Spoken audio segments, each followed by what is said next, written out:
Guys, we got massive news, and this is going to generate new billions and billions in dollars, and it's already happening here in China and also in Germany as well. So what is this news? Well, if you're on the Nio app, which I don't know why you're not on the Nio app, sign up for the Nio app, use my invite code LEGPC7. You're going to get bonus Nio points, and you can collect daily free Nio points while you're at it.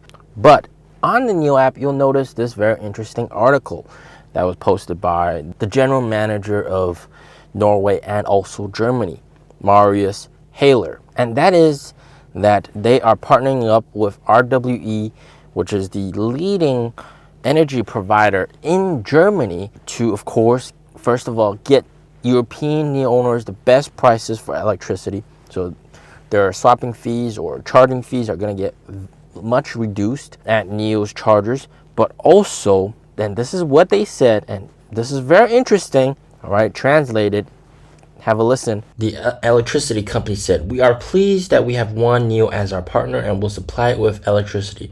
Our future cooperation goes beyond a pure supply of electricity because in the future, we would like to use Nio's power swap stations as battery storage to stabilize the German power grid in the event of fluctuating supply of electricity from renewable energies." Oh yeah, you heard me right. They are planning to use Nio swap stations as energy storage, energy trading, all right?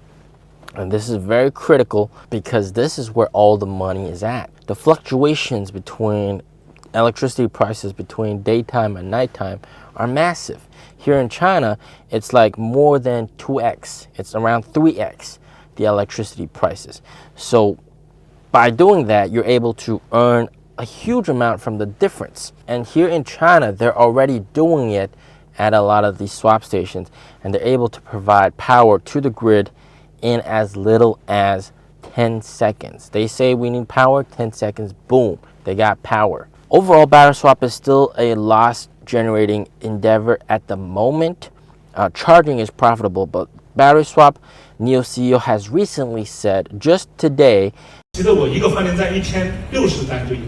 that Nio needs about 60 swaps per station to break even, to essentially break even.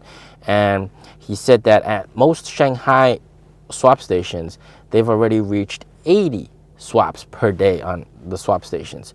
So they're already like profitable at some swap stations there. Now, he also clarified that it should not be confused with free battery swap.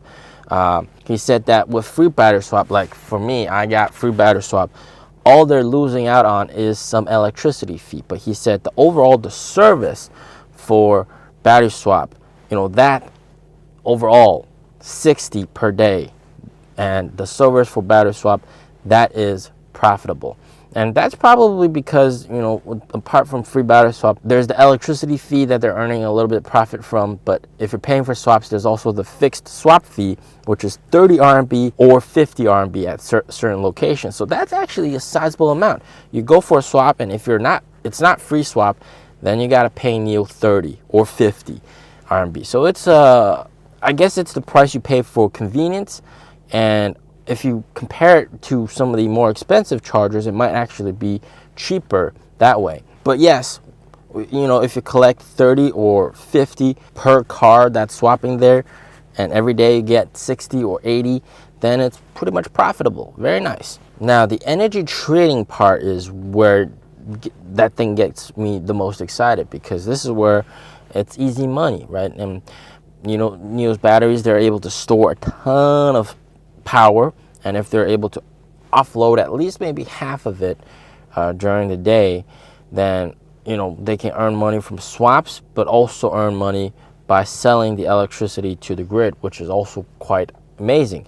Now, why is Nio not doing more of that right now? It's probably because of utilization. A lot of swap stations do see a lot of utilization, and you have a situation where some swap stations that are at high usage don't have that many full batteries. So you don't even have enough batteries to fulfill the Nio owners. It doesn't really make sense for you to sell the electricity to the grid, right? That defeats the whole purpose.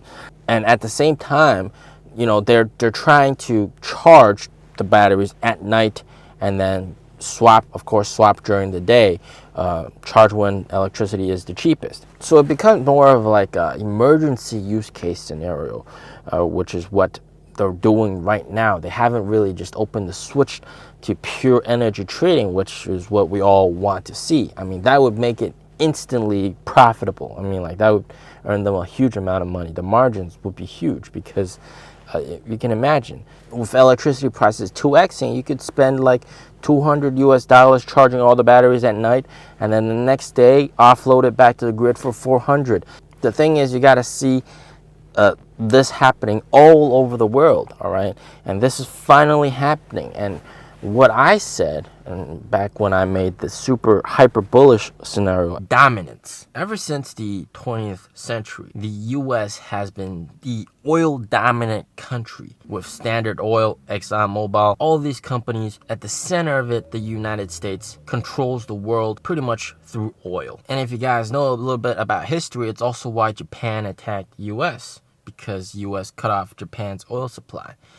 That's how much influence the US has just with their grasp on oil. Now, where does Nio and RWE come in? Well, Nio and the CCP, they know US has this big dominance on oil, but what China wants is dominance in electricity. Listen up, guys. So at the turn of the 21st century, China really put in effort to bolster up its electricity infrastructure, allowing China to get high voltage electricity from one area to another. And the state grid has really shown how capable and powerful China is at transferring electricity and transferring power from one place to another. And I'm going to say something controversial. The US and a lot of other countries are actually behind in electricity infrastructure compared to China. This is something that China has really emphasized on, and it's not too surprising. But what China really wants to do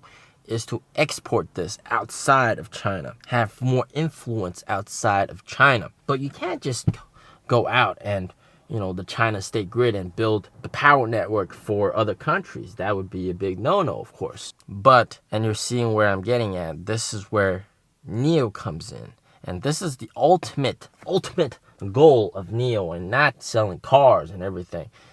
Like the Nio CEO said, he doesn't care about profitability. Having good margins is really important, but the goal, of course, since you guys know about this right now, is, of course, power and electricity dominance. How are they going to achieve that? By having swap stations all over the countries, different areas in Europe, in Africa, in the United States. These swap stations not only store electricity, but can quickly offload electricity into the grid, and in essence become a core part of a country's electricity infrastructure. And what that achieves is you can use swap stations to stabilize the grid, provide electricity when it's scarce, and also in the future transfer electricity through swap stations. At the end of this, who holds the ultimate button? Nio does. Nio has absolute control over these swap stations for global energy domination. And by the way, short term, still, we still could see a bit more downside, but long term, super bullish. And my super bullish scenario is, of course, with energy dominance, all right, and being able to control power, basically, and be able to do energy trading all over the world, not just here in China. Battery swap stations have been generating quite a bit of losses, but now as more and more new owners buy their car with fat-free battery swap, they're gonna get a lot more money from these people as well. We all want to see Nio profitable, and there's many ways for Nio to get there. I think Nio's in no rush to hastily get to profitability and perhaps hinder their future development. So I think it's just going to take some time, all right? But there's many paths to profitability. As always, stay safe, stay healthy. Peace out.